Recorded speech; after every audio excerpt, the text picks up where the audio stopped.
Whenever I'm ready, is everybody else ready? I heard. I've gotten a full report. In fact, I was getting a play-by-play.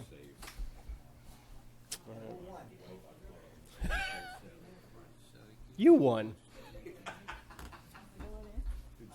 We all won. We all won. Oh, I better put my glasses on.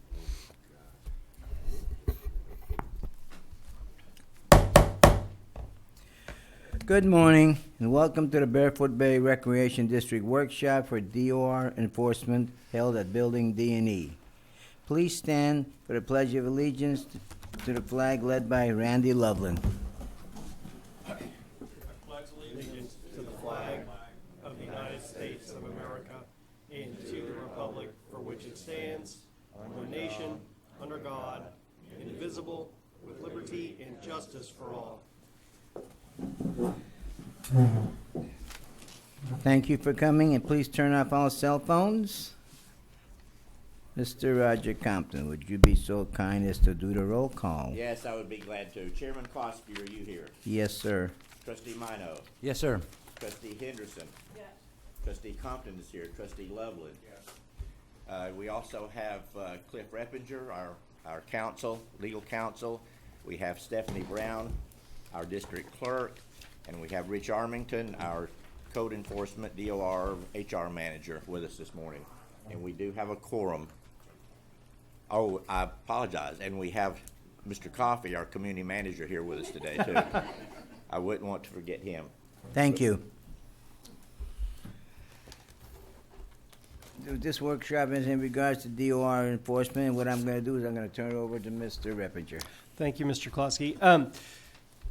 There's no real set way that we have to do this, and so we can jump around or we can jump into questions. I have a kind of an outline of the way that I'd like to kind of present this, and the reason why the workshop was called is for a couple of different reasons. One is to talk about our enforcement process, to kind of give you all an overview of what staff is doing and how we handle these kind of cases, and kind of a procedural background of how we got to where we got and how we enforce.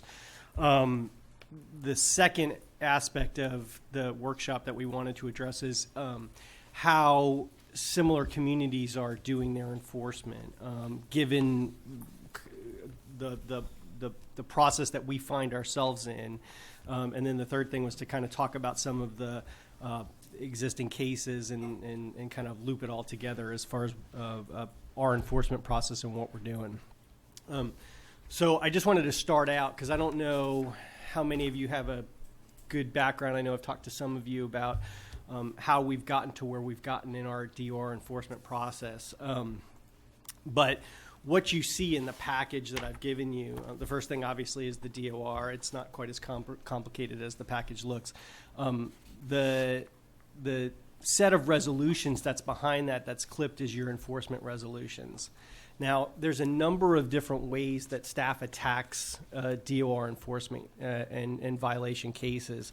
The resolutions that you see, 2015, 16, and 17, those are your base enforcement resolutions for cases. So the first one, 16, is basically spells out your general enforcement process, where your regular type violations that you would have that aren't like lawn and power wash ones that are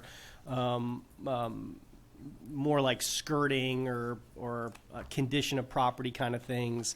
Those run through 2015-16, where you go to the violation committee. Staff works with the respondent to try to get compliance first. There's a period of time, there's notice. You go to the violation committee, and then ultimately if the violation committee finds it in violation, it either comes into compliance or it comes back to here. And it moves on to the Board of Trustees, and the Board of Trustees can refer it on to my office or provide some other direction on it. So that's 2015-16. 2015-17 is for your lawn, landscaping, and maintenance and power washes. Those specifically allow the district, and this is allowable under your deed of restrictions, to take the curative action on those cases after it's run through the violation process.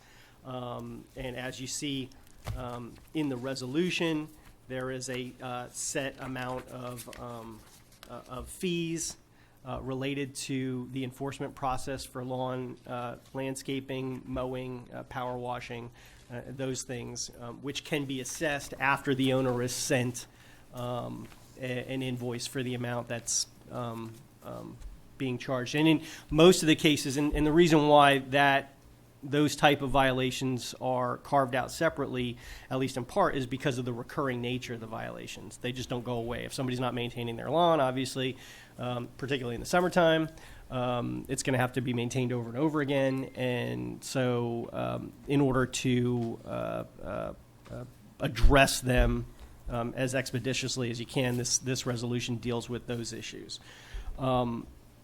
The next resolution that you have in your general enforcement process is 2015-18, which is for debris violation cases.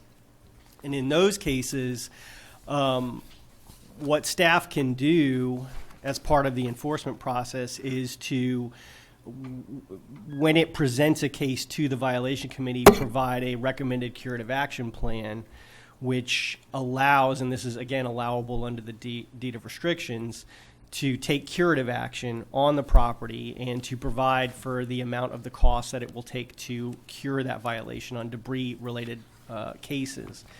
Now, although staff does avail itself, and Rich can address this if he wants to, but in cases of debris-related cases, although that does happen on occupied properties, to this point, we have not taken any action, I don't believe, to cure debris-related cases on occupied properties. So that's kind of a little wrinkle there. On unoccupied, I believe that we have, but on occupied, we have not, because we don't really want to get into disputes with owners and that kind of those kind of things, removing personal items of the owners and getting into some kind of dispute with the owners on the lot. So generally, it's for unoccupied. The reason why those resolutions were adopted, and there's a memo, there's an April 18, 2008 memorandum that's in the package behind the resolutions that kind of explains, if you haven't read the memorandum, it explains the background history a little bit on fining in the district and existing fines and liens. And what happened, for those in attendance, and just to give you the short history background, is that long ago, when the district began its enforcement processes under its deed of restrictions, it had fining in place. It had adopted a set of resolutions that had adopted fining that the violation committee would assess. The resolutions that adopted the fining process were based on a Florida statute, Chapter 162. That statute relates to municipal and county code enforcement. And there is not what you will not find in the DOR is a reference to fining. There is no reference to fining in the DOR other than what we put into the DOR. It was within the last few years. There was a DOR amendment to allow for fining if the Florida legislature authorized it, and I'll get into that in a second. The resolutions that previously, and I believe it was in 2006 and before that, there were some resolutions that implemented fining that referenced 162. They resulted in a series of liens being recorded against people's properties that were exorbitant. There were six-figure dollar liens that were being recorded against the properties. There were quite a lot of them. In the memorandum that I've given you in the package, I did not attach the exhibits for size, but if you want them, I can give them to you. What they were a series of exhibit attachments that had all of the liens attached to them, and some of them were very large sums. The district was sued in or around 2007 by a landowner claiming that the district did not have a right to assess liens, fines, and levy liens against properties. It was never determined by a court that the district didn't have the authority to assess those amounts, but there was an attorney general opinion that had been written previously that said that a mobile home recreation district, and this was written to Holiday Park, was not allowed to use Chapter 162 as a basis for fining and liening. And because of the fact that Barefoot Bay's structure of fining and liening was based on Chapter 162, and because of the Attorney General opinion, that lawsuit, and because of the fact that the underlying violation in that lawsuit, which is referenced in my memorandum, was really grandfathered in. That case was settled, and as part of that settlement, the district agreed to go back and reevaluate its enforcement process. And as part of that, what the district did was to release all of the prior liens and fines that had accrued to that point on cases that were exhibits to the memorandum, and to retool its enforcement process to remove fining from the process. And so that's what was done when we adopted 2015, 16, 17, and 18. The fining process was taken out of the violation process. When we adopted 16, 17, and 18, though, the thought was, hey, we need additional tools to make sure that we can ensure compliance to the extent that we can. And that's why you see, like with the lawn, landscaping, and power wash, and the debris cases, staff having the right to avail itself of self-help under the DOR to try to resolve some of these cases if they could. In addition to those methods of trying to ensure compliance, we also have, and this is back to the resolutions, 2012-09, which is the policy change that was adopted that provides for the suspension of memberships when you have a violation found on your property. So if you have a DOR violation and you've been found in violation by the violation committee, your membership is suspended based on that resolution. That's another enforcement tool. And then Resolution 2014-12, which was the suspension of memberships for parking violations. And the reason why parking violations were carved out separately is because of the moving target nature of the parking violations. Staff will go out there, they will cite a violation for parking on the grass, and somebody will move the vehicle so that it's in compliance, so that it's not, so that they don't bring it to the violation committee to get an actual finding. Then days or weeks later, it's back on the grass. And so what this resolution did was to institute a process of providing notice to the owner of the actual violation, and then you get a certain number of notices within 30 days, and your suspension is then, or your privileges are then suspended. And then there's a process where if it happens after that, it's suspended again. And so ultimately you wind up with having up to a year suspension at a time if you keep continuing to park on the grass and get noticed. So so those are kind of other things that have been done as far as resolutions that have been passed to try to get control of compliance to the extent that you can. In addition to those things, you also have the NRP. And the NRP, I think, probably has been one of the most effective tools that you've got right now as far as trying to get ownership of the properties that are most problematic. and staff's done a really good job of identifying properties that are problematic, going after them, trying to acquire title, and then selling them at auction. So obviously we've been successful at doing some of those. So that's another tool that you have that you're utilizing is the NRP. But within the last, and I think it's been,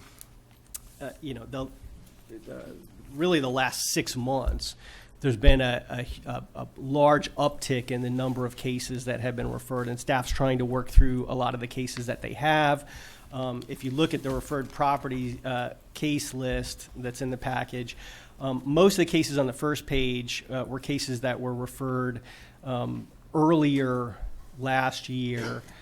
The cases on the back page are cases that really have been referred since around October or within at least the last 6 months.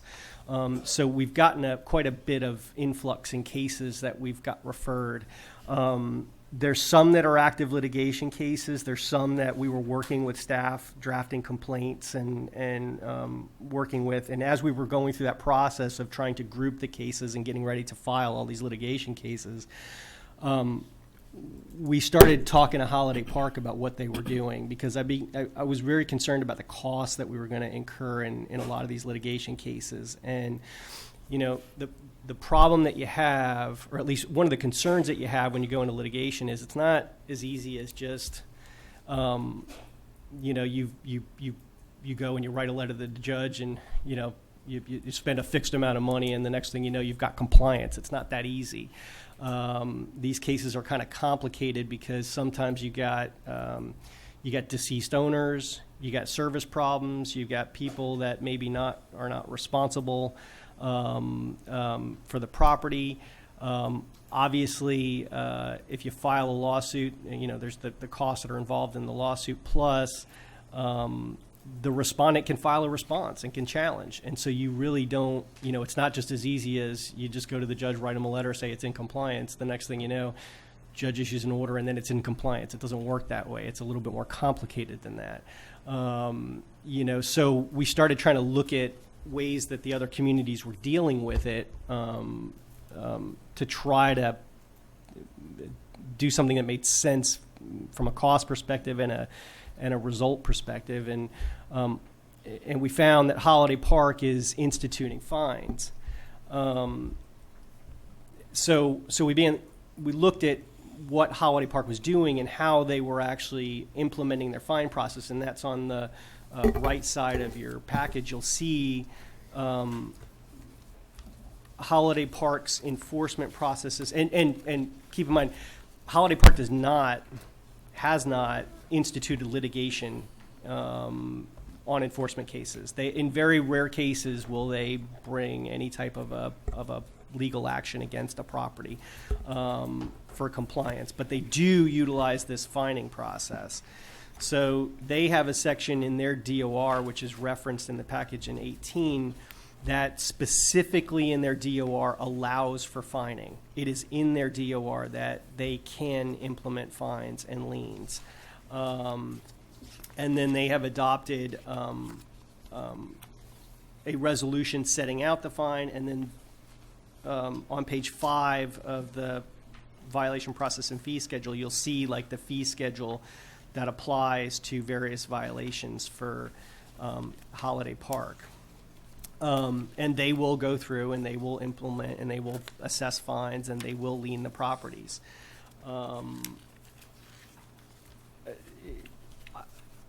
I don't know that I can tell you that fining gets you to a compliance point any better than a court judgment would, but it's an extra motivator.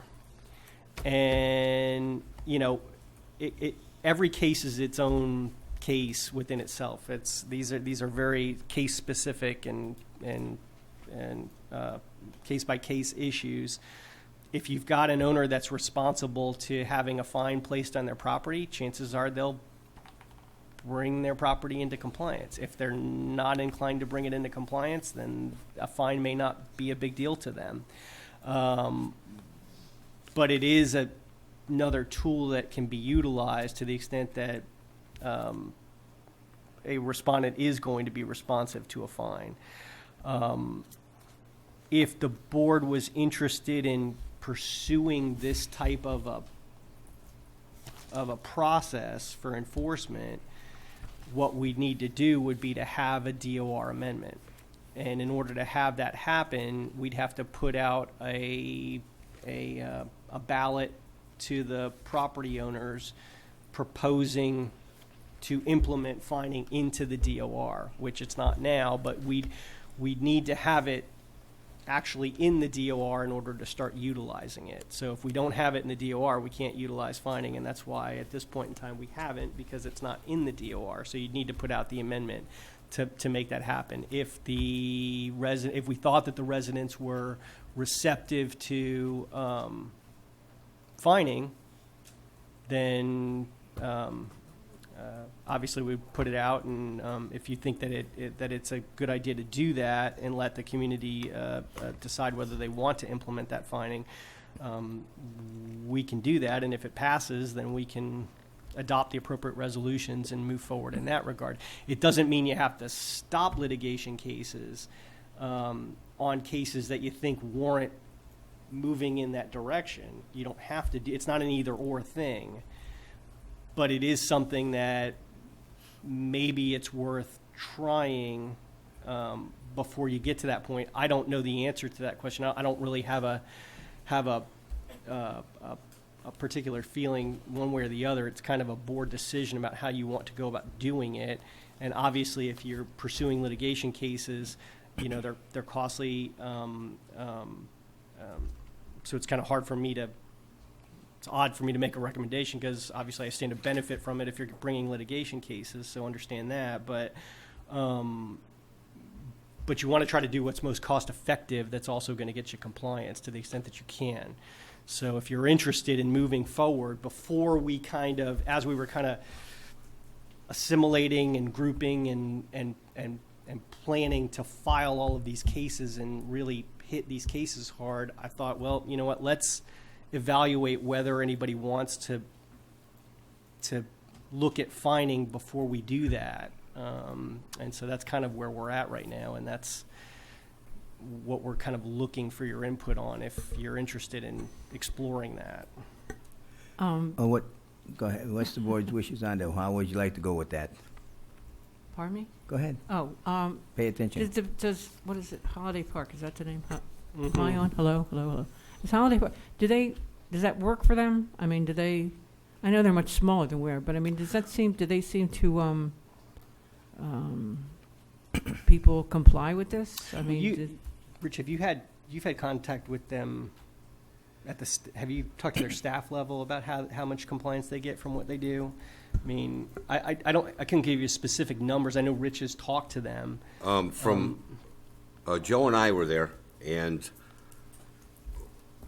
from everything when we talked with Sherry, the community manager, she felt it was just a great tool at a very, very low cost to do. To lien the property was, I believe she said, $56 instead of having an attorney involved because it's done through their office.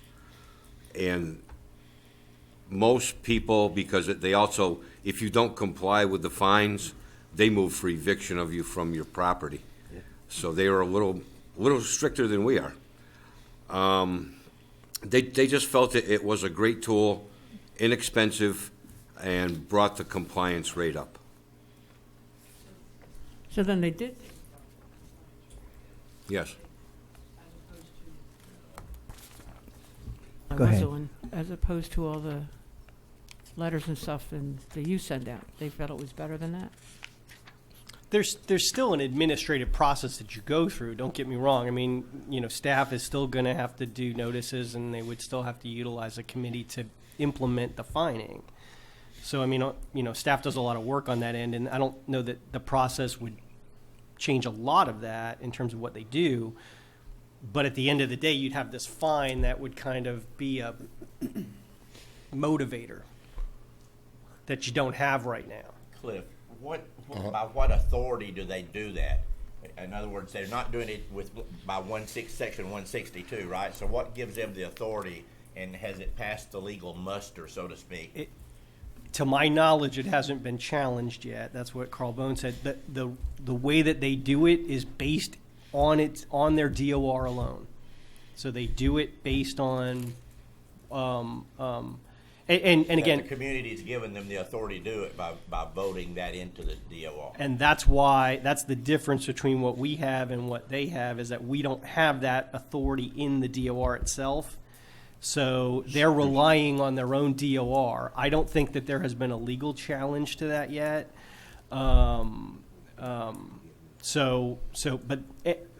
But if you look at the charter, and again, just so you understand, Holiday Park is exactly the same thing that Barefoot Bay is. They are a mobile home park recreation district. They're the same thing. They operate under the same statute. The difference between Holiday Park and Barefoot Bay is twofold. One is they are in the municipal jurisdiction. They're in Palm Bay. So their ordinance that creates them, their charter, is a municipal charter through Palm Bay. We're in the unincorporated area, obviously, so we're county. And they're smaller. They're smaller. I think they're 700. Yes.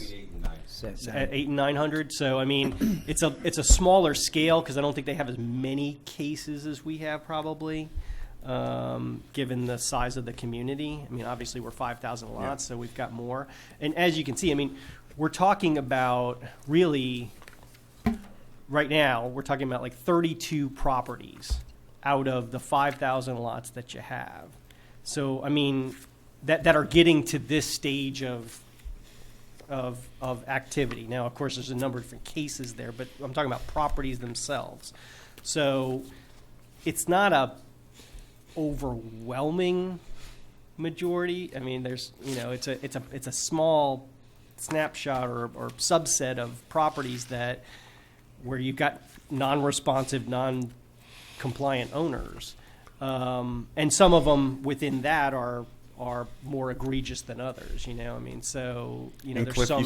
you said that this hasn't been, that they don't have any cases that have been challenged. As far as I know, they have not. So, They have not. And Rich said that they can go up to, including eviction of the homeowner. I'm not sure how that would work.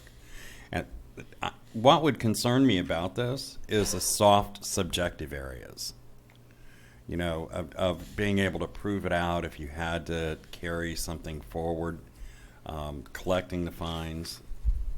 I don't know that our community has an appetite for this. Could I? Dave Go ahead. Wheaton, 1477 Barefoot Circle. Mr. Coffey, could you bring up Section 3, Article 14A?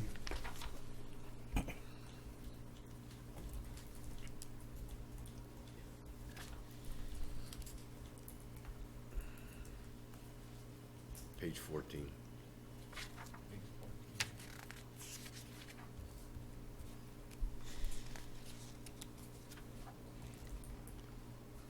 Section 3. Yes, 14A.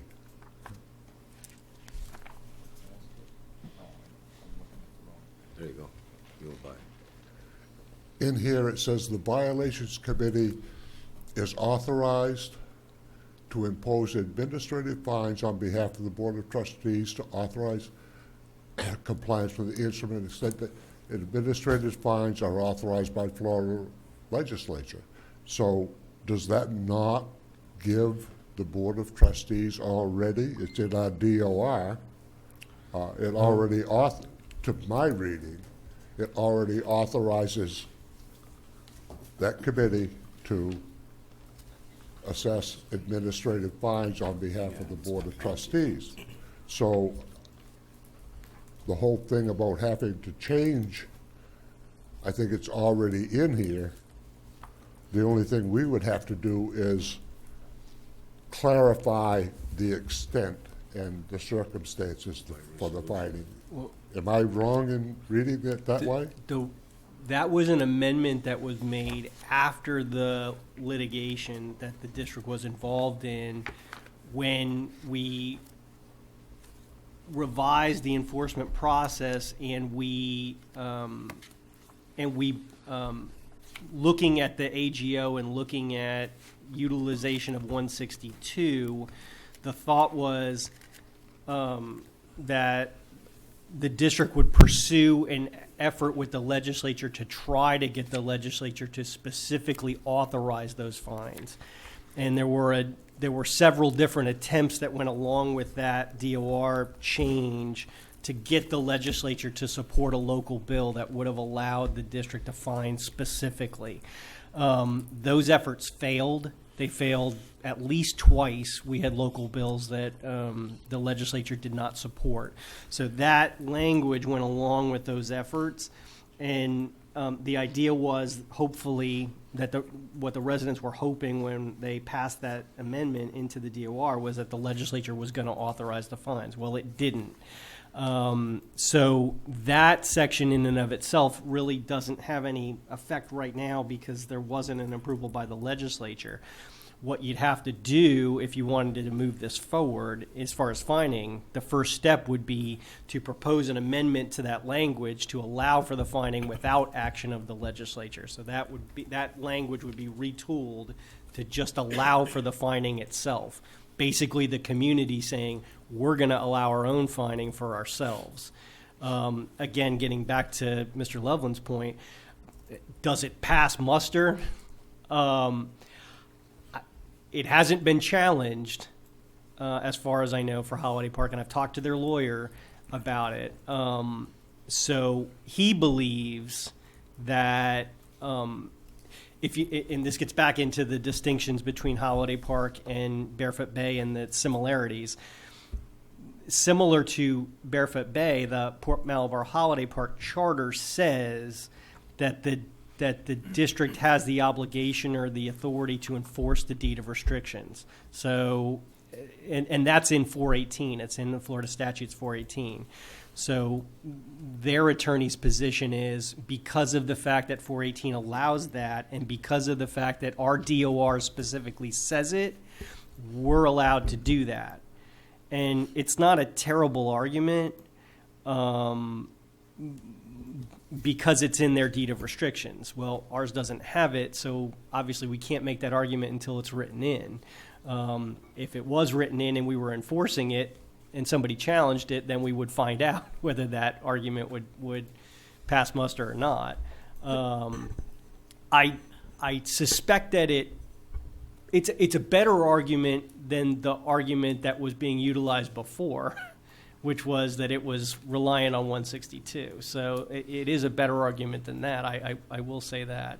And again, it wasn't like in the prior litigation there was ever a judicial finding that what the district was doing was not appropriate.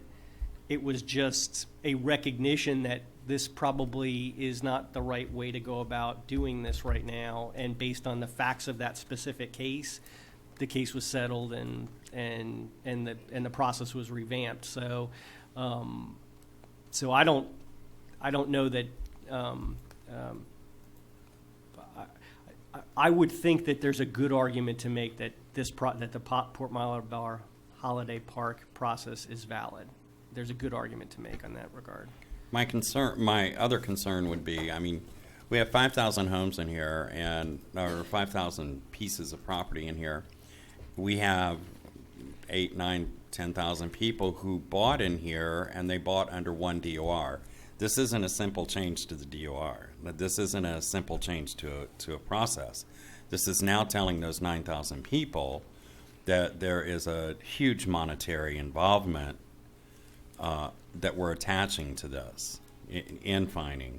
So I'm not comfortable with rolling that big of a change in the DOR out without having a whole lot of community input.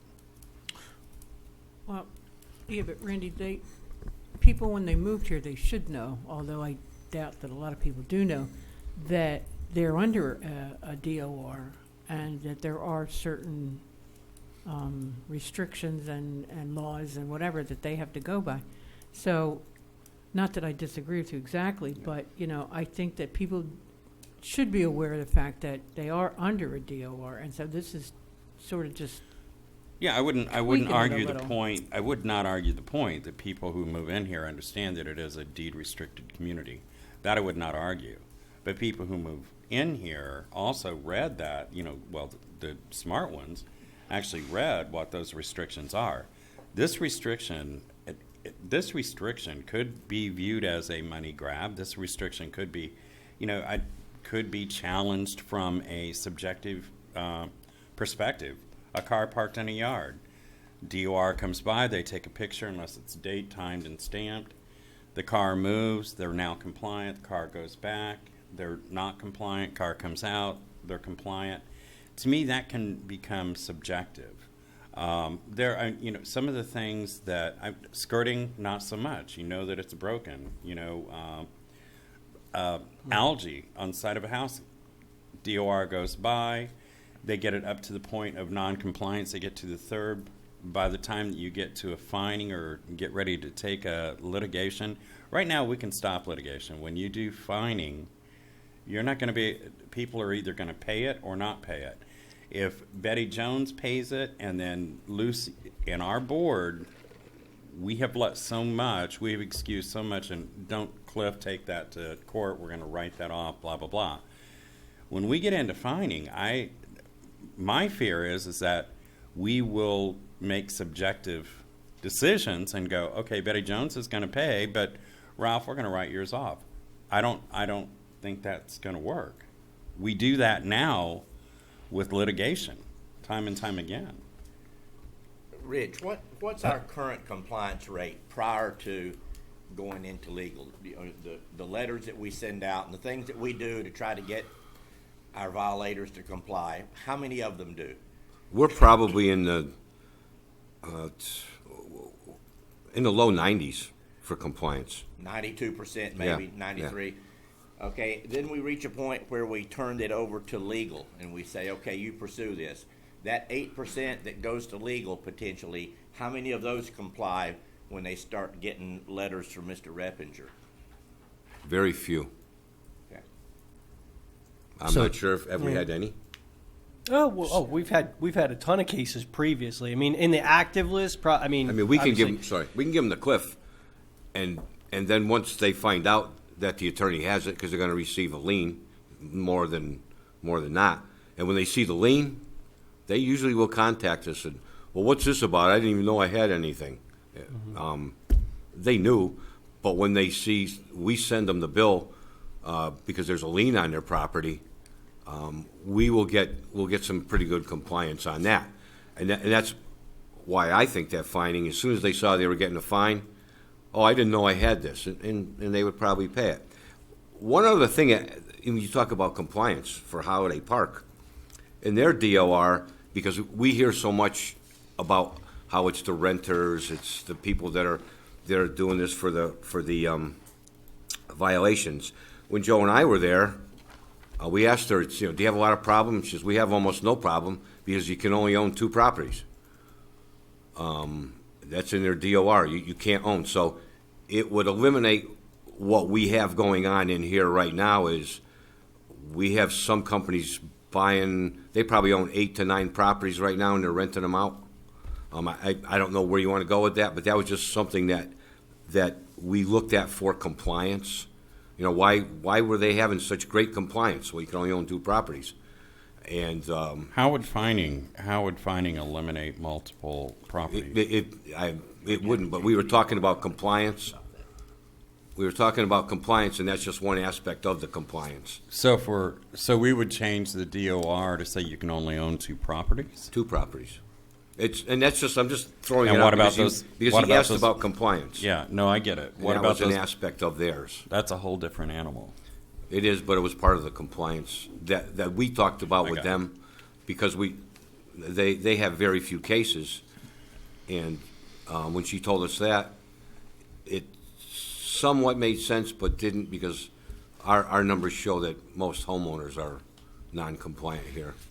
My other thought too, Rich, is how many of these people that are not in compliance now? I mean, I know a lot of them go over to Helping Hands at the CVO, if we start finding those people that go over to Helping Hands because they can't afford to pay, they can't afford to fix, they can't afford to get the power washer out there, and we've got fines on them, how do those fines get paid? Would we be throwing that over to the community chest and say, can you guys pay these fines? If you look at Port Malabar, I believe it's 30 days, 21 days. It is. We're talking almost 3 months.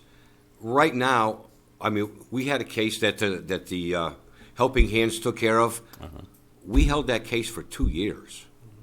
We worked with the homeowner every month until we finally got, and I'm not sure if you were in that or not, Roger, but until we finally, the money was being held up by the bank. And finally, the Helping Hands came in, worked with the bank, got the money. So it's not like we have to start fining. That would need to be written in that the DOR needs to be able to still have its flexibility. I have 60 cases I could send to Cliff tomorrow. But we have to use some judgment as to what we're going to send to him. Do we think we can work with these people? And if we feel we can work with them, if the DOR inspectors say, you know what, let me stop by, let me talk to them. We just keep it open until we've exhausted almost everything we can possibly do. I don't think, very, very seldom, unless it's a really repeat offender, would we send something to Cliff that we haven't had for at least 90 to 120 days. And if you're not going to get compliance within that time, it's very rare that you're going to. Rich? So we're talking about fining here. A couple of points, and to Randy's point about the DOR people bought their homes. We changed the DOR many times. I mean, all of these resolutions have changed things in the DOR, so you can go and do it. But we're talking about fining people who are not complying now.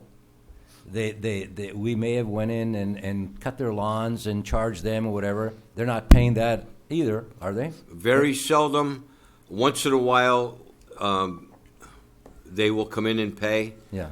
But I would say most of everything that we are now mowing is, the people are dead. It's an empty lot. House is in disrepair. I can't think of a house that has anybody living in it that we're mowing. Okay, but we also stop access to our amenities from people, right? Right. Doing this, so we're going in and we're charging them to fix it up. We go in and fix it Yep. up because they won't comply. We tell them you can't go to the pool and you can't go here and you can't do that, and they say I don't give a damn. I don't go there anyway. I could care less. So now we're going to put a fine on them, and they're going to say I'm not going to pay that either. They just kind of tell us to go to hell.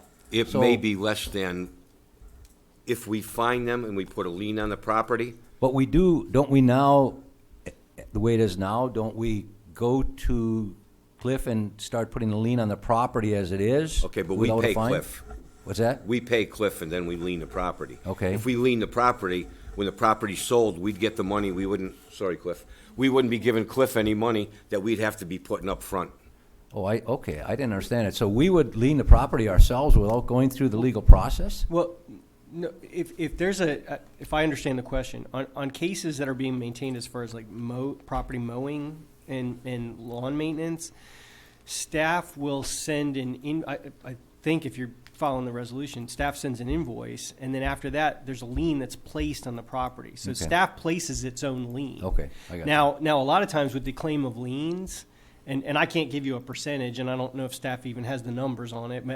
Finance staff might have it more, but like a lot of properties where you've got a claim of lien that subsequently change over for whatever reason. If it's a foreclosure, or if it's an estate sale or a tax sale or whatever, when the new owners or when the seller comes in and says, hey, we need clean title, you've got a claim of lien for enforcement lien costs on this, they pay them off. I mean, there is a rate of recovery that you're getting. I couldn't tell you on enforcement cases what it is versus old assessment claim of liens, but they are paying them off. I mean, I do know that you're getting dollars off of, you're getting recovery dollars for lien costs. I guess, that is true. Okay, so my point, I guess, is that I was trying to make is that if these people, I mean, we're not just people are worried we're going to go out and start fining everybody on the block. And I mean, I know that we're not talking about that. We're talking about going out and finding people who we've done everything we can to work with them to try to get this, Right. and they just do not want to comply. Right. So now you're going to put a fine on there. And then my question was, I guess, do we actually think that by doing that fine, it's going to make a difference with those? Because we're only talking about a small percentage of people. We're not going to go out and fine everybody. Everybody's worried, oh my God, Big Brother's going to come out and they're going to fine everybody in the neighborhood. We're talking about a small percentage of people. Do you actually think that fine will make a difference and they'll now come in and comply?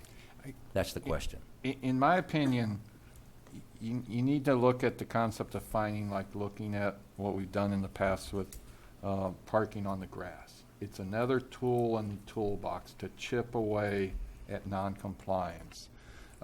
Before we amended the policy manual to do this social membership suspension for parking on the grass, it was a very widespread problem. I'm the one who signs the suspension letters. I probably 3 to 5 a week. But it's hardcore folks who, as you said, they live here for reasons other than the amenities.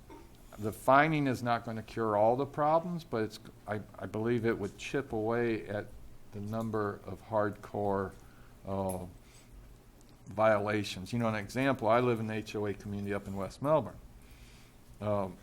When the economy goes down and people start getting back on their, not paying their mortgages and stuff, fining's not going to happen. We had squatters in a house in our neighborhood for 3 years because the bank lost track that they were living there, and the HOA fined them each year the maximum they could, and they didn't pay it, and there was nothing the HOA could do there for that one case. So some cases you just are problem cases, but the parking on the grass and commercial vehicles largely doesn't rise to board meetings anymore because of that tool the board put in the toolbox in years past. And I don't believe that it'll make a whole lot of difference in compliance, but we will be doing something other than paying our legal counsel thousands of dollars to go through these legal processes that don't generate anything at all for us other than a lot of expense. You're saying that to put a lien for fines is, we can do that for $35? I think it's $56, I believe. $56, Cliff. What does it take? What does it cost to file a lawsuit Well, against somebody for? The filing fee itself is like $416. $400, right? That, on a filing fee, just on the filing fee Okay, alone. but that doesn't That's the include cost. that doesn't include your fees. Oh gosh, no. Gosh, oh gosh, no. So I mean, I think this is a hard sell to the community because, there's an aversion to the concept of fining. But good gosh, if we can sell it, this potentially can save us a lot of money, and maybe yield a better result. As an example, if this came to pass, and you got to those certain cases where someone thought a fine was necessary, my question, I guess, would be, who would that someone be? Would it be like Rich? Would it be Mr. Coffey? Would it be the board? Would those fines come here first, or would some? I think people are worried, from what I hear talking to people. Oh, they're just going to arbitrarily, somebody's going to start fining everybody. Yeah. I mean, a process would be something like, well, I don't want exact detail, but I mean something like what? It would be a process that's similar to what it would be integrated into what you're doing now. So when you go to the violation committee, instead of merely referring it to making a recommendation that you're going to refer it to council or sending it up to the board of trustees, the violation committee would say, okay, this violation is a blank violation. We're gonna impose a fine of $25 a day. Okay. And so it goes through that same violation process of having the committee, having notice. I mean, it's not like you're just sitting there arbitrarily. Staff is sitting there arbitrarily saying, okay, on this property we're going to put a $5,000 fine, or it would go through the same violation committee process. It's just that the process would have to be retooled a little bit to standardize the fining, perhaps cap the fining, you know, and outline, similar to what you see on page 5, outline a standardization of fining for various violations so that you know, okay, going into it, yes, this is a siding violation and that's generally $25 a day, or this is a, you know,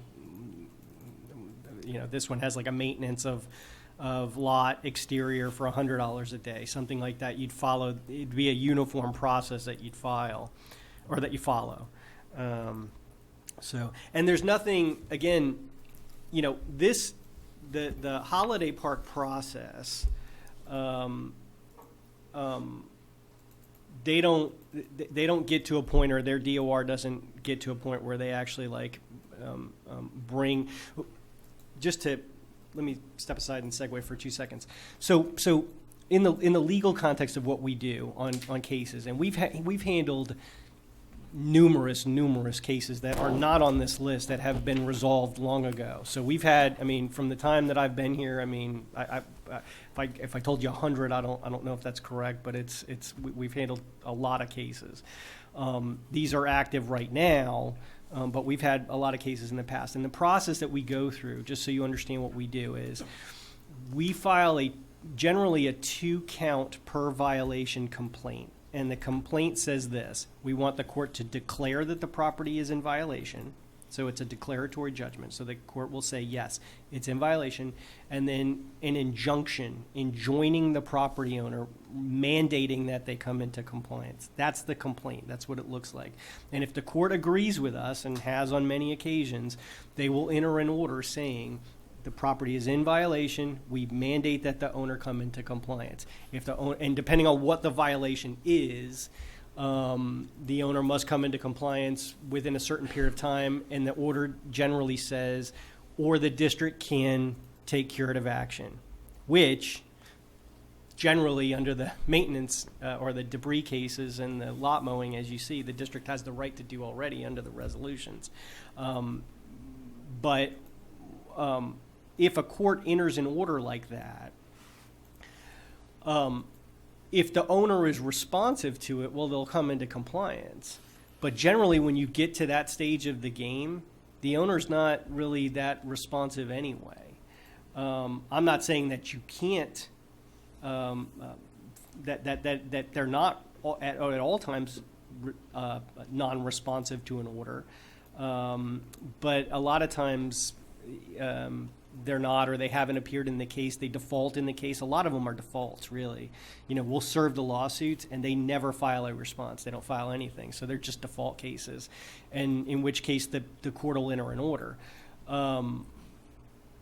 If you get to a point where, so you've got a paper judgment in your hand that says, great, you got a violation. That's what you've got.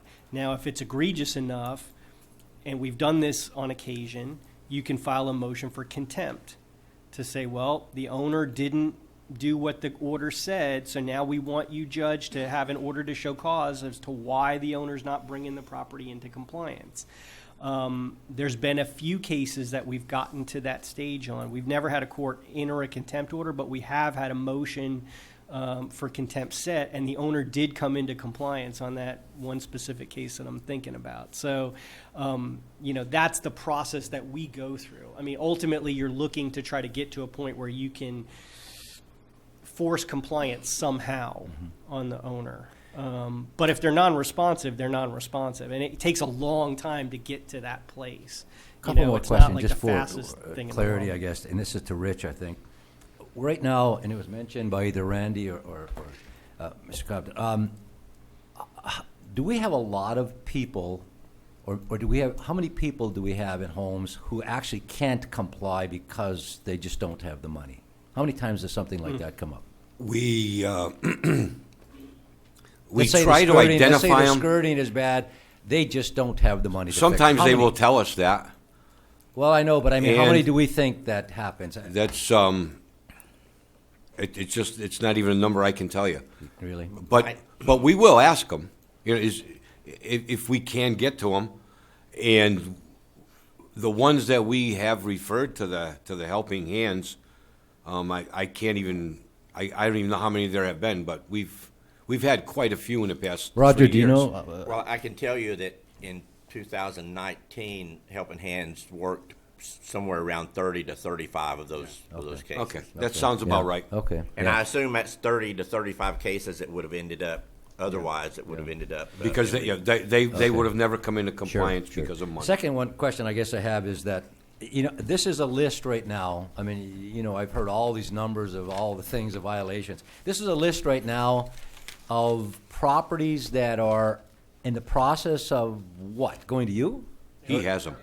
I have them now. You have them now. Okay, so if we had all this thing put in place of fines, how many properties here do you think would be coming back to the board or whatever saying, okay, we need to place a fine? I don't want the names or the one, but out of this list, how many do you think would be coming back? That you would put a fine on? Yeah, 32? No. And I'm not so sure that, we do want compliance. That's our goal, voluntary compliance. Maybe 10% of those would come into compliance. But if Cliff takes all those fully through the courts, $150,000? It depends on what the respondents do, right? If I get a default judgment, it's relatively quick. It's all time-based, right? So it depends on how much time you put into a case. If it's a default judgment case, for instance, okay, so take the top, Rich and I have been talking about this, and so there were 2 cases that are just very egregious enough that we needed to file the litigations on, so they've been filed. That's 526 Persimmon and 715 Barefoot Boulevard, okay? So those have been filed on. 20 days on a response once they're served, and we can move for summary judgment if they don't file a response. So I can have a judgment in my hand in 2 months, say, okay? Very little time and effort that's involved in that. The amount of time that it takes to basically draft a complaint, serve it, those costs, so, maybe if you're talking 10 hours in a case, it's at 175, it's 1750, right? If it's 10 hours. I can have a response filed by a respondent that challenges the enforcement process, and all of a sudden, the next thing you know, I'm in discovery, I'm set for trial, and then now it's a wholly different case. So, you figure I had given a range estimate in this memorandum. If you look at this memorandum, just based on, cases of ones that you could see a challenge on versus ones that you wouldn't, and I estimated 3,500 to 17,500, depending on if there was a challenge or not. So, that's the range of costs that you can look at depending on how a respondent, and I can't dictate what a respondent does in a case. If they file a bunch of legal motions and challenges, then you got to answer it, So you hope most of them are defaults or easy to deal with, or that they just come into compliance. That one of the most difficult scenarios is ones where you actually serve a lawsuit, they don't file a response, and then they bring the property into compliance. Because now you've incurred a cost of bringing the lawsuit, but you don't have a final judgment, and the respondent's in compliance. So it's kind of like this weird gray area where you can go and try to get the court to assess costs, but there never was a judgment in the case, and it's an odd timing perspective. But that has happened in a number of cases too, where we've served the lawsuit, and the next thing you know, they're in compliance. So My other concern on this would be if we start fining, we're gonna start accruing a debt revenue. And when we start accruing that debt revenue after 30 days, it's going to become delinquent at some point if they don't pay it. And then at some point, it's just going to become bad debt on our books. We So- don't have to make that bad debt, because if we have a lien, the property will be sold. No, when and- I refer to bad debt, I'm not saying we're going to write it off. I'm just Okay. saying after 90 days, it's bad debt in anything. It's just revenue that is way too old, and it's, whether you collect it or whether you don't, it doesn't become viable revenue. And that's fine. Just our contention is that would you rather have bad debt on the books that we will collect someday? Because Charles does not let anything come through. And when it comes to us that they're gonna sell it, the estoppel, whatever we get, he lets the title companies know that there's a lien on the property, and I think we always get our money. Before Charles will let the property go through. And So those are on curative action costs. Yeah. So that's the liens that we were talking about. When Right. they place a lien Yeah. and there's an estoppel, generally Yeah. the district is getting paid. But not attorney's fees because the court hasn't approved it. That's true. Because it too. didn't get that far. So, actually, for the financial strength of the Bay, fining is better. Because we are not gonna have, I'll come lower, $80,000-$90,000 that we've given to Cliff that we're never getting back. We will get the fining money back. I think that if we step into that fining arena, I think it's got to be well defined, and I think it has to be followed almost in a black and white manner. If we have any soft areas or any loopholes in there, we need to look at it and make sure that it's closed. I just would not be comfortable arbitrarily fining. And I know that we're saying we would not arbitrarily fine. And Rich, you probably wouldn't, and this board probably wouldn't, but we're all changing. We're all moving figures in this thing we call Barefoot Bay and legislation and management. And I don't trust that everybody would have that same intent. And I see this tool as a very powerful tool, but it could also be a weapon.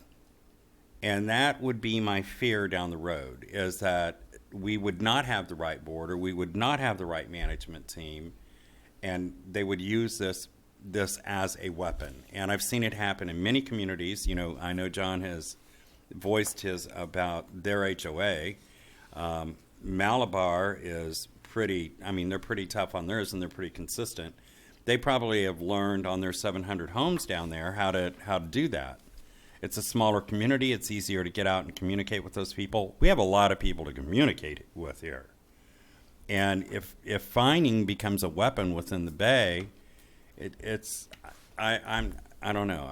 I'd have to be really convinced to. Randy, I agree with the point you're making, and if we were to get into this, and I'm not against it, and I'm not saying I'm for it right now, but that's what some of the questions I was trying to ask was that if we were to do this, it would have to be very, very specific as to what the fines are, who does it, how they are accrued, who do they bring that to make final decisions, and then it would have to be followed exactly. For instance, you know, you have a whole thing here where you'd have to come up with some kind of a fining system, and how much is this going to be? Well, I'm not sure right off the bat right now. I agree that, you know, you're going to charge somebody a fine of $100 and then it's $50 a day. My God, they could be owing $30,000 if they just refuse to pay it. So I'm not against that. I'm just simply saying those things would have to be looked at very closely before you ever did this. But I guess my thing is, I still think it's worth looking at that. Could you come up with a system that we as a board would think would be fair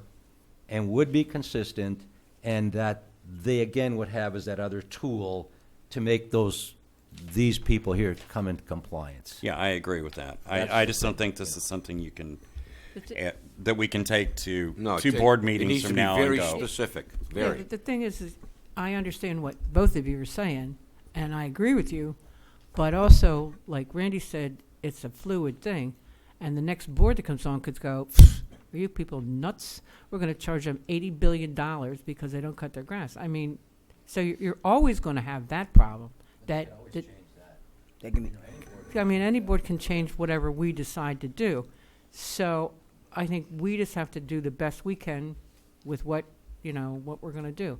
My question is, after all that, was this has to go out before all the residents, right? I mean, we really can't do this. This has to go before the residents. You would have to put out a ballot amendment Right. to change the date of restrictions to allow for fining. That would be the first step.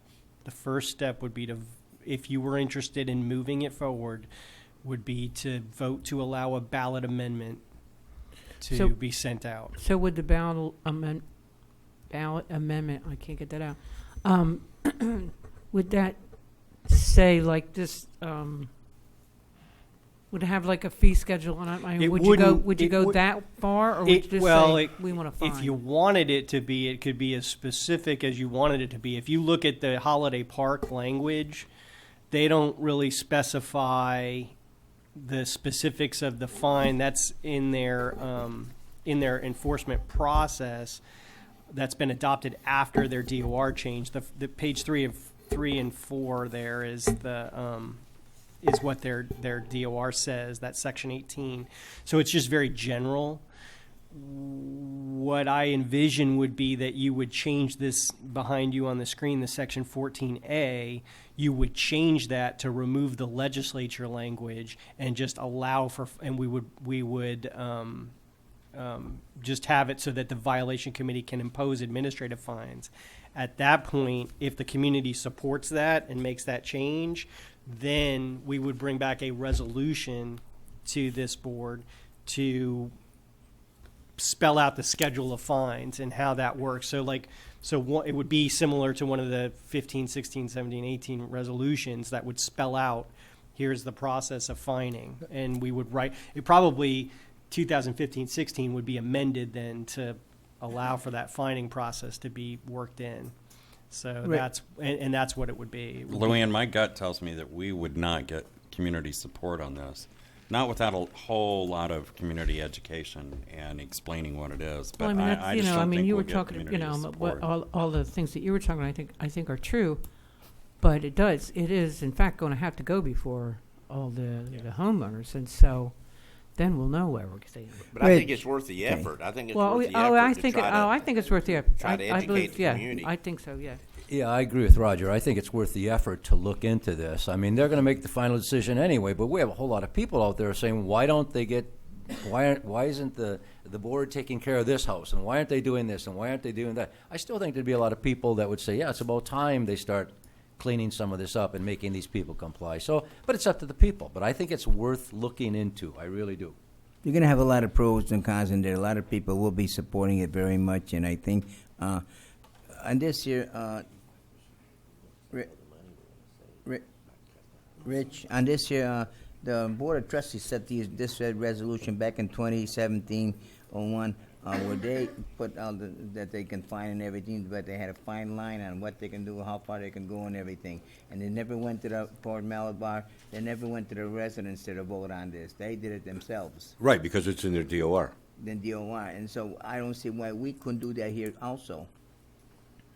We can, once we, could do that here because- if the community amends the DOR, we can do that. Okay. We would do something very similar to that. But like I say, years ago when we had that hurricane, they always get the violation committee at that time, if I understand it correctly, certain places, certain homes got fined maybe $500 a day if they didn't get anything done when it get started. Other places would be $1,000. Before you knew it, they went way out of control, and there was no control and everything. And I wasn't on the board at the time, but when I did get on the board, they kept saying about fining, and when it was time to to oppose this and to impose some fine or something like that, and there's numerous times I voted against it, and I did get hammered on it, said that I didn't really care if the district, what the district wants, because I'm against the fining area. I said, first of all, the understanding is, I understood at that time we cannot fine, and that's why I'm sticking to my guns. And I did get slack out of the 9 board of trustees that were under. Hell, so probably 6 of them killed me on every time, but I stuck to my guns. But I wouldn't give in to it and everything. So, and I did get slack from residents that said that you really don't care what goes on here. I said, yes, I do. But I says, isn't this kind of stupid? You fine one person $1,000 a day, another person maybe $1,500, another one maybe $50. It's not balanced. So I did, and well, of course, when you came on the board, you remember I always fought that and said that I was totally against it. Mr. But Chairman, you know you've been elected, right?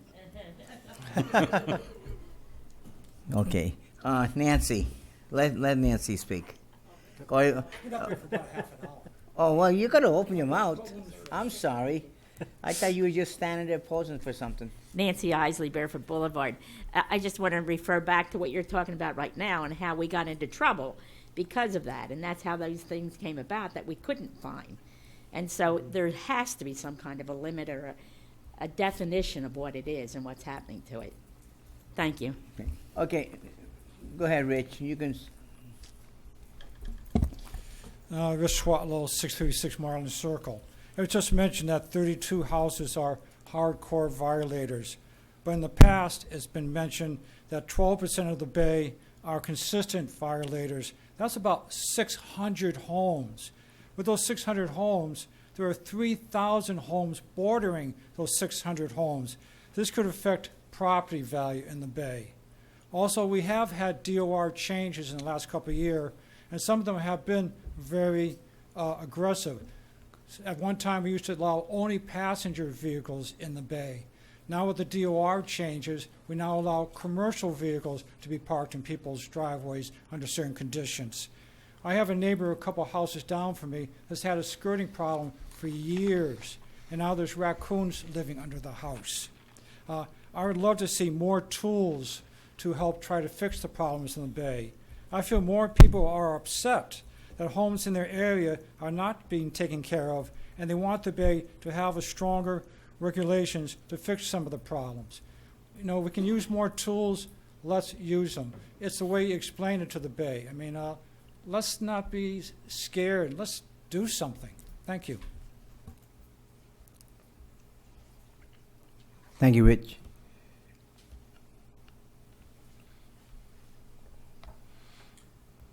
So question, how do we proceed? I mean, I just personally, I'm in favor of looking into this. I agree with everything people are saying. It has to be well-defined.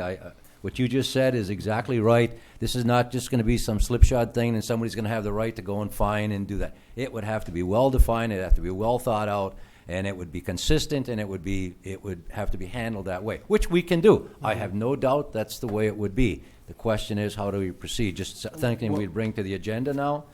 We would put an agenda item together for a proposed DOR amendment ballot. Referendum, yeah. And I think there are some other items of the DOR that we may be looking at changing as well, or proposing changing. I don't know how much how far we want to go, because the more questions you put out there, the more confusing it gets, and the more likely that you maybe get a result that isn't focused on the main issue that you're trying to promote. But there may be a couple of different amendments that are proposed at the same time. But that's what we would do, is if you're interested in pursuing it, we'd put together an agenda item to propose a DOR amendment to allow for fining, and then the process would follow the process that we've done on other DOR amendments. There would be a mail out. There would be a ballot review committee that would be established. The ballots would come back. I don't think it's, depending on how many questions you have. I mean, we've been pretty complicated at times, or complex, as far as like bringing in the supervisor elections and doing the ballot counting and stuff. I'm not sure that we would do that in this case, but you'd basically mail it out, you'd send it out, you get it back, and if it passes, then it passes. At the end of the day, they'd write it into the DOR, and then we'd move forward from there. So if you're interested in moving it forward, then we'd bring back that agenda item. Well, actually, Cliff, right now we have these resolutions, like I said, on the debris, lawn, landscaping, and power washing and all that stuff. So we do have it right there going forward to it. But if we could get a set of teeth into it, where you have a resolution saying what we can do or we can't do, and how much of a fine can be imposed, and to a certain limit, and then and after that, then it'd be turned over to the attorney, Right. whatever it is. Those resolutions would be changed based on Right, the DOR yes. ballot response. So that's what you would do at So this I'm- point to move the fining forward. I'm willing to go along with it, to do the change and everything, like Mike says, and the rest of the board. So, whatever the board's wishing, if that's the way you want to go, let's give the staff and the attorney the okay to do it. If we have consensus to do that, we'll do it. If you're interested in it. for me, I'm interested in hearing from the homeowners, and I'm with Mike. If the homeowners think that this is a good thing to go with, and if we collectively can pound it out to where it's locked in, it's got definition, I'm good with it. But again, it's got to be locked in. It can't have any loose ends. But Rich, am I correct? Malzahn, probably she told us that the Board of Trustees set the rules, set everything there, and how to fine and everything instead of going to the residents. They did not go to the residents. Not for the fines. Right. And again, when you were talking about the hurricane and they were doing $500 a day, I would hope that if we had a hurricane that damaged X number of houses, that the board could suspend fining for Right. indefinite. I mean, there has to be some common sense that, I mean, even if it's not written, or even if it's written into it, that, if we have a major hurricane, all fines are suspended until whatever it takes to get the houses Well, it's back. just like we suspend violations Yeah. now. Same here. So, something like that. So I would, that just needs to be out there for the people that are gonna say, oh, 2000, whatever it was, they were fining us $500 a day because of hurricane day. Well, it's not gonna happen. You did give me a chill, Rich, when you told me that she said that they evicted people. They do. Yeah. And then Cliff, you said that that's never been challenged? I don't, She said- They had a family that mother druggie, daughter druggie. They were there they had the grandchild there, and it was under a nuisance, I believe. It Nuisance, was under a yes. nuisance, and they had them evicted. Does They that owned the work, property, and they still had them evicted. does that work differently in a municipality than it does in a non-incorporated? I don't know enough about that situation to speak intelligently to it, to the extent that I speak intelligently on anything. But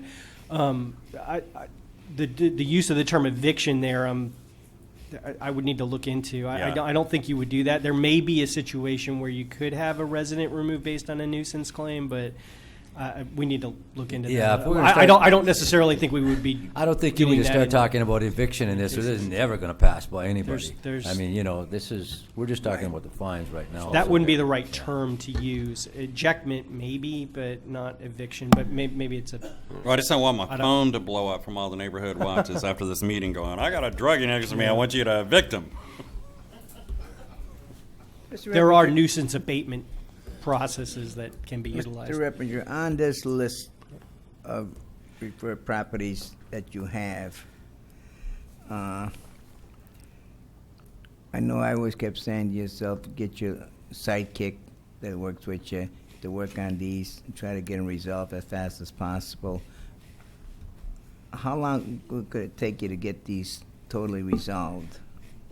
That's kind of the second step of this discussion is, so we've got these cases, and we've been we haven't been driving them as aggressively as we probably could, and we've been working with staff now. There's a lot of them on the first page where the complaints are ready to go, they're executed. Part of the reason why I got into this kind of a little bit of a holding pattern was because we were waiting to kind of evaluate this holiday park thing and see if the board was interested in moving forward and maybe wanted to kind of hold off on some of this. I'm not getting a sense that that's probably what you want to do. We're ready to go on a lot of these cases. And so I've got, myself, Krista was here last night. There's a whole team of litigators that, we can drive these cases and we're ready to do that. The cases on the back pages are ones that are pretty much since October. There's one active litigation case that there was an additional case referred. I think it was in October or September. So we're looking at that. But we can drive these cases pretty hard, and I can get, like I was saying, on cases that we can file on almost all of them within the next 30 days or so. Okay, I see. I don't want to hold off on these here for much because we don't know what's going to happen with this here. So I'd rather just push on these here and get it over with and get them all resolved, and it'll make me much happier. And another question is, the person with the 3 dogs, where are we at that one? Complaint's been drafted, was sent to staff this week, so that's one of the ones that we're Okay, well, I'm actively. just- We tried to contact them, and the responses that we got were not. I can tell you offline what that communication was, but it was not the most effective Because, you know, I think to communication. myself, you're looking at that case, by the time we get that result, those dogs could be dead. It's, You wanna it's, one- it's secure- one of the ones that were. Well, that's that's what we have to the get urgency. a little tighter on that Right. one and not back up on them, because I know he still rides around the park with those street dogs blatantly saying, hey, you can't do nothing to me, and I want to see something done there, taken there. That plus all these cases here, I'd like to see them result with, if I'm going to ask them go to by April or May. What we're going to do is when we file, we will give you. I'll give you monthly updates on where we're at on every case, filed, default judgment, all that stuff. We'll be giving you. The reason I'm pushing for that, because you know your evaluation is coming up soon. I'm constantly being evaluated. Understood. So, I mean, unless somebody says, hey, unless the board is consensus, we want to have a moratorium or something, we're going to drive these cases as hard as we can. So, the board doesn't care about it and wants to see him do these cases. Yeah. Thank you. Okay. And we're gonna Yeah, double your salary. I think you Joe. should proceed, because, I mean, what we're talking about, the other thing is gonna be a long process anyway, and it's Okay. gonna be education, it's gonna be referendum, it's gonna be a lot of things, so, yeah. I mean, Done. Mr. Whedon? Yes. Dave Whedon, 1477 Barefoot Circle. Your mic is on? Yes, it is. Okay. I don't like things that close to my mouth. Sorry. Is it my understanding correct that we have already designated an attorney to represent us in these situations? Not a. The Violations Committee has its own attorney. We haven't used the attorney, but I believe the premise to that was if the Violations Committee wants to send something to the Board of Trustees, and I'm bringing that to the Board of Trustees, and Attorney Reppinger opposes what I'm bringing, I can call this attorney that could come in and represent the Violations Committee, so that, because Cliff could not represent the board and represent the Violations Committee at the same time. The- So we do have an So- attorney that we can use. So basically, all the requirements for a separate attorney and the authorization under the DOR are already in place, and all we basically have to do is refine what we want to be acceptable for fining. And in that case, That's right. you know, what is our responsibility to the homeowners to have the DOR to have a tool? How long should somebody have to live beside a house that's not in compliance? 90 days, 2 years, 5 years, forever, with their property values in the dump? So, in my opinion, the amount of money that it would cost to bring the 2 or 3 really egregious offenders into compliance is a moot point when we're talking about property values and the quality of life of the people who have to live next to them. So I hope the board would consider that when they look at that. Thank you. Thank you. Yeah, the reason why the violation committee has its own attorney, it was for due process considerations during the violation committee hearings. So they needed an independent counsel. It was more important to have that counsel in the seat when there was fining going on, because there was a more direct effect on the property owners' property rights given the fines being in place. Since fining was removed from the process, I don't know that individual's been utilized. I don't even know the last time that he's been to a meeting, but ironically enough, it was Port Malabar Holiday Park's attorney who was the violation committee independent counsel. But anyway, that's why that counsel was in the seat, was for that. So we haven't really used him very much. So Port Malabar's attorney that is standing behind their fining used to be our DOR attorney that stood behind, our violation committee attorney that stood behind our finding that we had to stop? He didn't write finding into that process. Okay. He was not involved with that. He sat with the board for the hearings for due process purposes. But he was not involved in the structure. That was your prior counsel prior to me that had that process that written in. So, yep. So I think what we'll do is we'll bring you back an agenda item on the DOR amendment. We'll push the cases. We'll give you updates, and hopefully we can get as many of them knocked out as quickly as we can within the next couple of months. Another thing, is there a possibility when you do talk about these cases and everything, you let each one of the trustees know where you are and send them an email, and so they know what's going on? You're gonna get a monthly update telling you exactly where every case is. Okay, appreciate that. Yep. Has the board got anything else to add? So in other words, whatever we're gonna move forward with all this. Yep. Okay, that's all I want to know. Anything else to Any address? other questions? I'd like to get one clarification from Cliff, because next, I believe it's a week from Friday is when we have the ARC. Yes. We have an ARC meeting, which ties in with the DOR. One of the discussions that they will probably have, is about fees for permits. And if we could just get clarification before we have the meeting, so that we don't just spin our wheels on this. About can they have fees? For the permit application? Right. Yeah, I sent the one opinion to you that I had written an opinion long ago that said that they did not have the authority to implement fees because they're not in the DOR. So we So need to go back and that would be something that, and I'm not sure you'd want to address that. application fees. Address that at the same time as as fines, because it Rich, involves money. Why would we We ever didn't- want to do that? We did have fees at one time, so application fees, I think it was $10, but then the board voted against and voted it down. There And was, yeah. because they said that since the county is gonna have fee, why should we can just have them get the permits from us and everything. But I believe with having the fee, a $10 fee, you gotta get an application, file for the permit and everything, you pay the $10 fee, and you won't be able to start work until you got your application approved. Where now, a lot of the people, they start doing their work on the work and everything, and then they get, when they're warned about it, told about it, they get an application. Well, it's a little bit too late.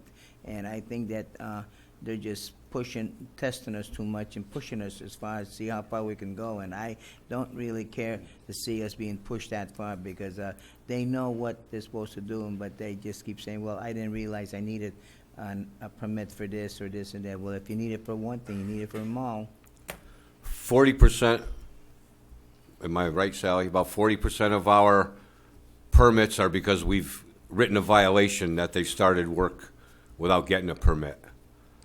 And it's taken up a lot of our time. They're not doing everything exactly like they should because they didn't get a permit. We will work with them and try to not put a stop work order in or make them tear down what they've done. But it's 40% to me is just not acceptable. Well, no, but I think that a fining situation would take care of that. We fine them rather than, Right. that's saying we're going to penalize 60% of the people who we don't really want to charge a permit to. We're going to penalize them if we start charging for permits for the 40% that don't comply. See, the I'd ones rather that- fine the 40% and still keep the permits free in the bag. See, the ones that have to go through the county, they get a permit, so they do come get one here. But there's some of that they don't really need a county permit, just from Barefoot Bay, and they just blow it away and say, "Well, I didn't realize I needed one. I did get a permit last year to do something, but I didn't think I needed a permit to do this." Well, if you need it for one thing, you need it for the other one. And if you're not sure, you still should stop in and find out: do you really need it? Well, and I've just attended one of the orientations. I think that we need to probably bring that out stronger in the new homeowner orientation. Yes. That's a matter of education, I think, with most people. And I, working in the CVO office, we have people in there all the time that come in and ask about, do I need a permit for this? Where do I go? So we have an obligation to educate new homeowners. So that means we have an obligation to educate our realtors and a lot of those folks too. That's the tough one, the realtors. They're supposed to provide all the information to these new homeowners and explain everything to them, but they don't. Go ahead. You're welcome. Tom Nelson, 108 Waterway Drive. I'm the chairman of the ARC committee, and as Rich said, we have a published meeting that's on February 11th to discuss permit fees. And the reason for that was what Rich stated, that 40% of the permits that we see to come before us are because the DOR guys violated them for something. In addition, we have the other problem where some of the contractors that do work here, and they've done it for many years, feel that they have an exemption to some things and just go and do what they want to do. We had a house that was placed on the lot, on the blocks, lot cleared and ready to go, and they never, ever filed a permit. Rich filed a stop work order, and they stopped work, and then they went through the right process. I was just driving around, as some of you know, I'm also involved with the COP program, and driving around Monday, I noticed 5 lots that were being cleared and ready for construction, and I believe none of them had filed a permit with us yet. So it is an issue. Randy, if we can address it through the finding process rather than having a fee for the permit, I don't care. We just need to reduce the number of errors. And I think from a finding perspective, having another tool in the toolbox is a good thing. My concern with it is exactly what you said. It can be weaponized.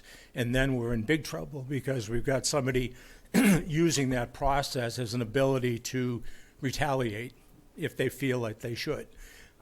If the process is, as Cliff said, we have to amend the DOR first, you folks as a board have to be very careful that there's proper education in the community, because if you put that out there for a vote without any explanation, it will never pass.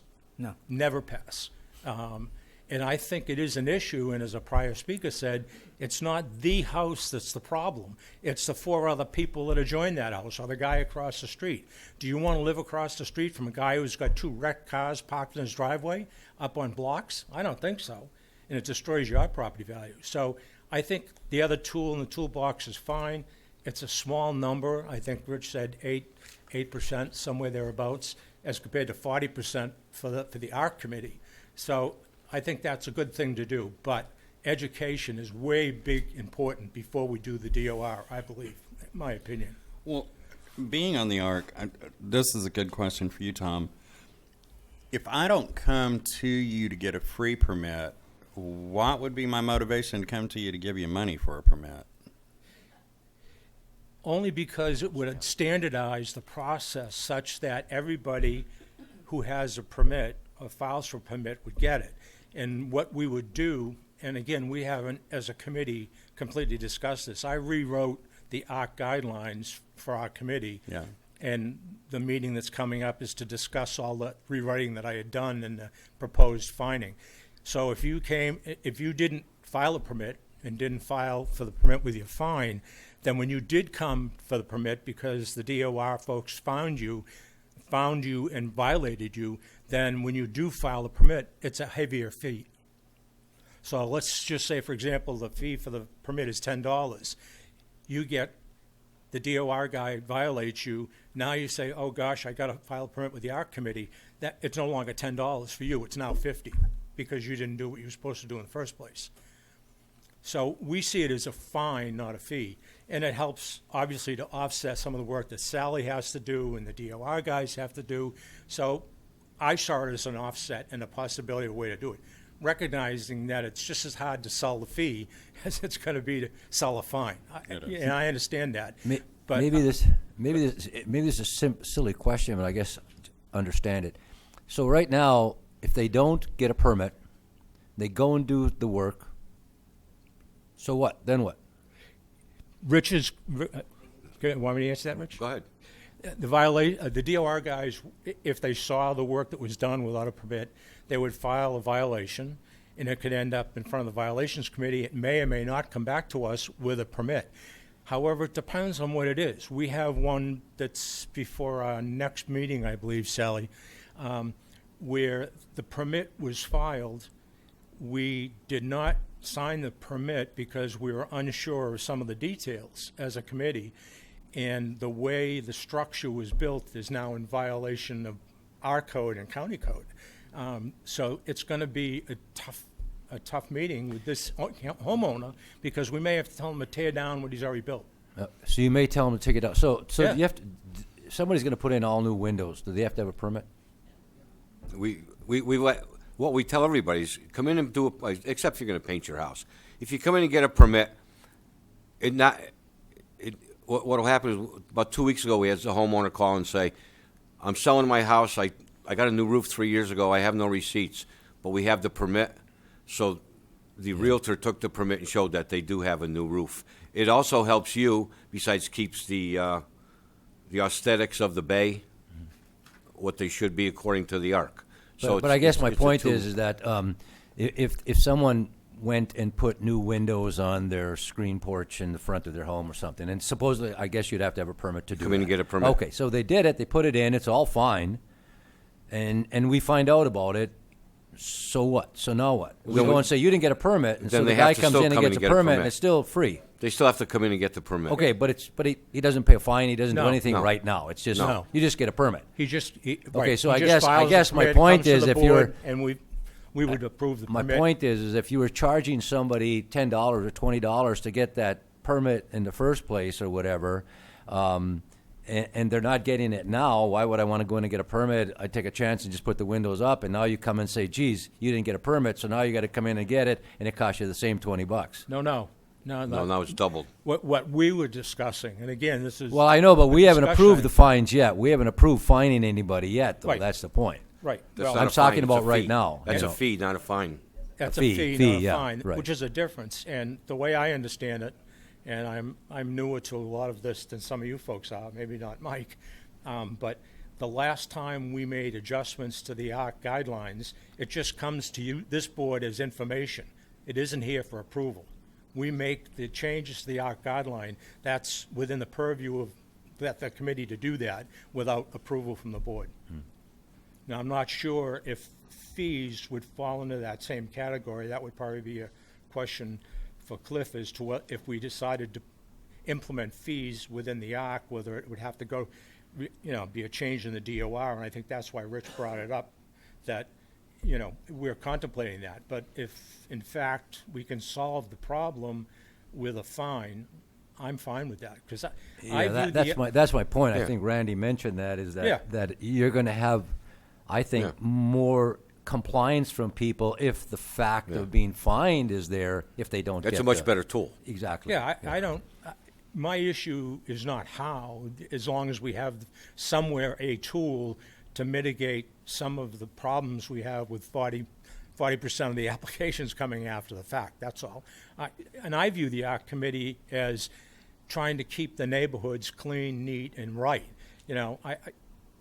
It's not a committee that's supposed to be hitting people over the head for everything they do. It's a committee that says, we want Barefoot Bay to look right, look decent, and you follow the rules, and we're within property lines, and you're not doing crazy things that affect your neighbor.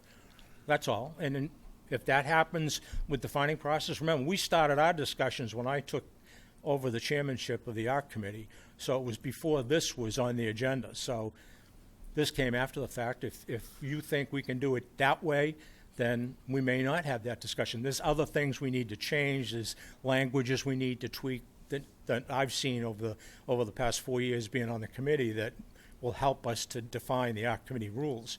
And then the finding thing just came up, fee thing just came up because we also talked with the Port Malabar folks and their ARC committee and how they operate. Thank you. Anything else for the attorney? Anything else? So I need, if that's it, I need a motion to adjourn. Wait a minute. Are we all done? I'm done. Okay, I need a motion to adjourn. Meeting adjourned. Thank you for coming. Did you hear that? He said we don't have to go tomorrow night. Yeah, right. Oh, I thought you said one we didn't have to go. I was trying, Steph. I was trying. Didn't work.